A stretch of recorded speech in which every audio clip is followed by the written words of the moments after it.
Hello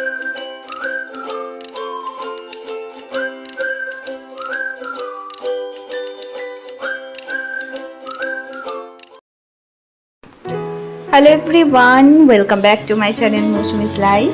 আশা করছি তোমরা সকলেই খুব ভালো আছো, সুস্থ আছো। ভালো থেকো, সুস্থ থেকো। তো এই হচ্ছে আমার দুজন নতুন মেম্বার বাড়ির। তো 3টে এনেছিলাম, তার মধ্যে একটা আর নেই, এই দুজনই রয়েছে। তো এদের নামকরণ হয়েছে, হোয়াইটটার নাম রেখেছে আমার ছেলে স্নোই, আর আরেকটা যে রয়েছে ওর নাম রেখেছে হচ্ছে বাবল। আগের ব্লগে আমি তোমাদেরকে বলেছিলাম, মনে আছে, যে বাগানটা বিশাল রকমের নোংরা হয়েছে, গাছগুলো বিরাট বড় হয়েছে, গাছও ছাঁটতে হবে, বাগানটাও ক্লিন করতে হবে, কারণ গাছের গোড়াগুলোতে পাতা জমে জমে সে মানে পুরো বিতিকিচ্ছিরি অবস্থা হয়েছিল। পাতা পচে, পাতার উপর পাতা জমা হয়ে পুরো একটা মোটা স্তর পড়ে গেছিল। সব থেকে বড় ব্যাপার, এই যে বৃষ্টি হয়েছে, এখানে তো জানো প্রচুর চন্দ্রবড়াতে ভর্তি। তো ঠিক যেটা ভেবেছিলাম সেটাই হয়েছে।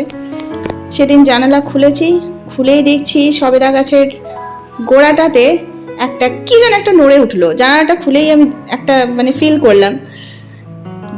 জানালাটা যেই আরেকবার ভালো করে খুলে আমি দেখছি, যে মনে তো হলো কিছু একটা নড়লো। দেখি তো, হ্যাঁ, দেখছি একটা চন্দ্রবড়ার বাচ্চা। তো ওকে দেখে তো আমার অবস্থা খারাপ হয়ে গেছে, কারণ ছেলেটা বাইরে যায়, আমি তার কিছুক্ষণ আগেই ঝাড় দিয়ে এলাম উঠোনটা।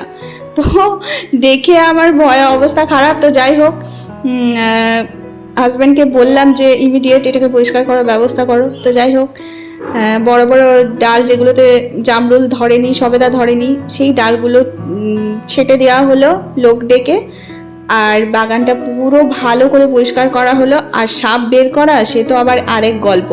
প্রায় আধ ঘন্টা ধরে পাশের বাড়ির দাদা আর হাজব্যান্ড রীতিমতো যুদ্ধ করে করে বাগান থেকে কোনো মতো বের করে পাশে একটা ভাই যে ধরে নিয়ে যায়, আমি এর আগেও তোমাদেরকে দেখিয়েছি 1-2বার।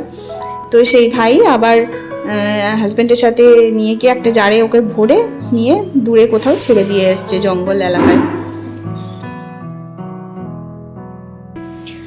গরম যতই বাড়তে থাকবে ততই এদের উপদ্রব বাড়তে থাকবে। আসলে উপদ্রব বলাটা নেহাতি খুব ভুল।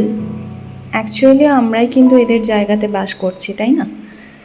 যখন বাড়ি ঘর হয়নি তখন তো এই এলাকাগুলো মাঠই ছিল, চাষের জমি, তখন তো চাষ হতো। তো রীতিমতো সেই সব জমিতেই তো তাদের থাকার কথা। তাই আমরা বলতেই পারি ওদেরই জায়গাতে আমরা এসে বাস করছি, তাই ওদেরকে দোষারোপ করে কিন্তু কোনো লাভ নেই। কয়েকদিন ধরে রাতে একেবারেই ঘুম হচ্ছে না। কেন হচ্ছে না অনেক খোঁজাখুঁজির পর বুঝতে পারলাম যে ও বাবা, মাথায় প্রায় 2 সপ্তাহের বেশি হয়ে গেল আমি তেল নিইনি, যার ফলে আজকে খুব ভালো করে চাম্পি করলাম তেল দিয়ে। দেখা যাক, আশা করছি রাতে ভালো করে ঘুমোতে পারবো।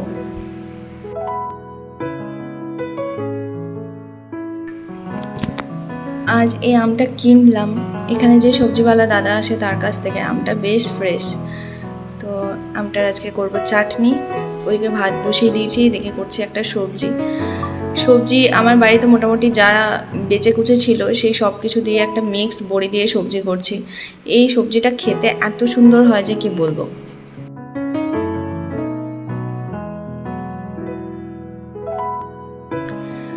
যা যা সবজি আমার বাড়িতে ছিল বাঁচা কুচা, সেই সমস্ত সবজি কেটে কড়াইয়ে জল গরম করে সেই সবজিগুলো দিয়ে হালকা নুন আর হলুদ দিয়ে সেদ্ধ হতে দিয়ে দিয়েছিলাম।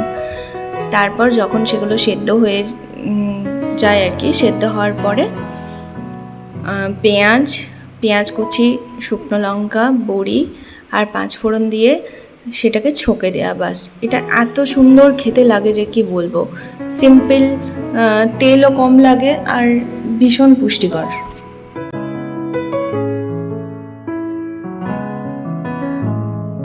এদিকে আমার হাজব্যান্ড একেবারেই সবজি খায় না, জানো তো। ওকে সবজি কি করে খাওয়াবো এই তার একটা প্ল্যান কষেছিলাম, তো যেটাতে আমি সাকসেস হয়েছি আর কি।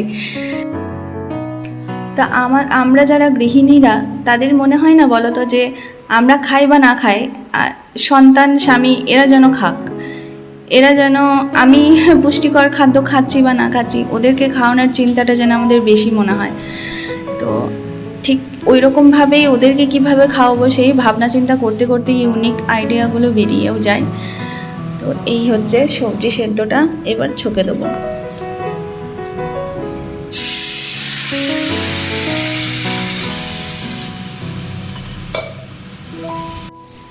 ওই জন্যই মনে হয় আজ সকাল থেকে বীভৎস রকমের গরম ছিল, এই বৃষ্টিটা হবে বলে।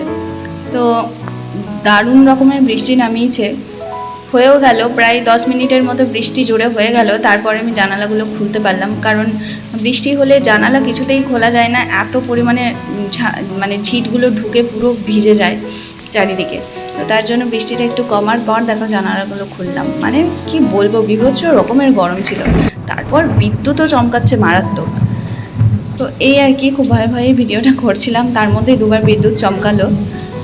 তো বেশ ভালো লাগছে অনেক দিন পর বৃষ্টি দেখে, আর আবহাওয়াটাও বেশ অনেকটা ঠান্ডা হলো। গতবারের থেকে কিন্তু এবারের গরমটা বেশ কম, তাই না? কারণ প্রায় চৈত্র মাস থেকেই অল্প স্বল্প করে বৃষ্টি কিন্তু হচ্ছে, না হওয়া নয়। গতবারের গরমটা সত্যি একেবারে নেওয়া যাচ্ছিল না, মানে ঘাম যেন মরছিলই না এরকম। তো এইবারে সেই তুলনায় অনেকটাই ঠিকঠাকই আছে।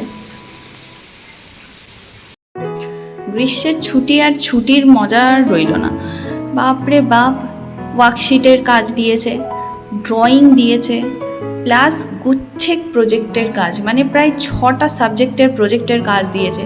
ভাবতে পারা যায় গ্রীষ্মের মানে ছুটিতে ওরা প্রজেক্টের কাজ কতটুকু আর করে, সবই তো এই মাদেরকেই করতে হয় বসে বসে। তো যাই হোক, যত হেডেক সব আমারই। তো বসে বসে এখানে শুরু করে দিয়েছি আমি সমস্ত কাজের পর প্রজেক্ট। এখন বাজে দুপুর ওই 3টে এরকম, 3:30 মতন, কারণ সমস্ত কাজ ছেড়ে এসে আমি বসলাম প্রজেক্ট নিয়ে। তো 6টা সাবজেক্টের প্রজেক্ট, তার মধ্যে 2টো কমপ্লিট হয়েছে, এখনও বাকি 4খানা রয়ে গেছে। তো চলো সেটা নিয়েই বসছি। তবে এই প্রজেক্টগুলো নিয়ে বা বেটুর কোনো স্কুলের কাজকর্ম নিয়ে বসলে বুঝতে পারি যে আমাদের শেখার কত কিছু বাকি আছে, কত কিছু এখনও শেখার আছে। অনেক নতুন নতুন আইডিয়া বেরিয়ে আসে মাথা থেকে, নিজে নিজেই মাঝে মধ্যে অবাক হয়ে যায় যে বাবা, এত আইডিয়া আমার মাথার মধ্যে থেকে বেরিয়ে এলো নাকি। তো যাই হোক, বেশ ভালোই লাগে। হ্যাঁ, একটু কষ্ট হয়, কারণ সমস্ত কাজের পর এই নিয়ে বসতে একটু বিরক্তি লাগে, কিন্তু আবার কাজটা যখন সফলভাবে করে নিই তখন বেশ ভালোও লাগে। আসলেই শেখার কোনো শেষ নেই, আবার শেখার কোনো বয়সও নেই। এই কথাটা একদম ভীষণভাবে সত্যি বন্ধুরা, তাই না? দাঁড়াও, কি ডিজাইন করছি একটু দেখাই তোমাদের। এই যে এই A4 সাইজের পেপারের উপরে এই যে মার্জিনের বাইরে যে প্রজেক্ট, মানে এই ডিজাইনগুলো একটু দিতেই হবে, নইলে ঠিক সাজানো হয় না।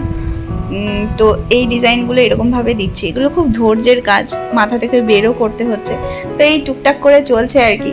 প্রজেক্ট যখন একেবারে শেষ হবে তখন তোমাদের সমস্ত পেজগুলো জুড়ে দেখাবো ঠিক কী কী প্রজেক্ট কীভাবে দিয়েছিল আর কীরকম কী কমপ্লিট করতে পারলাম। তবে আমাদের সময় আমাদের স্কুলের প্রজেক্ট করতে তখন বেশ ভালোই লাগতো, কিন্তু এখন যেহেতু সময় চেঞ্জ হয়েছে ওই জন্য একটু ধৈর্য ধরে করতে হয় বলে বিরক্ত লাগে।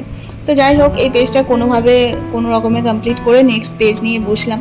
তো চলো বন্ধুরা, আজকের মতো ব্লগটা করে দিই এখানেই এন্ড। তোমরা খুব খুব ভালো থেকো, সুস্থ থেকো, দেখা হবে নেক্সট কোনো ব্লগে। টাটা।